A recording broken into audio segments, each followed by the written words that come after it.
అలాగే సైలెన్స్.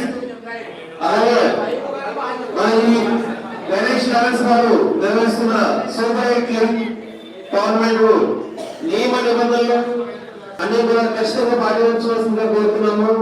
అందరి టీం కెప్టెన్లు కూడా ప్రతి ఊరిలో వచ్చిన టీం ప్లేయర్స్ అందరూ కూడా ఎక్స్ట్రా ప్లేయర్ తో సహా వారికి కూడా ప్లేయర్స్ అయ్యి ఉండాలి. బయట నుండి ఏ ప్లేయర్ వచ్చినా సరే మేము దానికి అభ్యర్థన పెడుతున్నాము. ప్రతి క్రికెటర్ కూడా మన ఏ ఊరు నుండి వచ్చినా సరే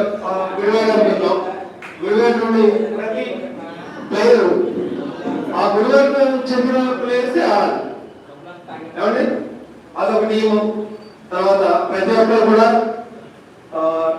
మన డ్రెస్ మెయింటెనెన్స్ చేయాలి. Shoe compulsory. అక్కడ ఏది మ్యాచ్ లో ఏం జరిగినా సరే అందరూ జరిగే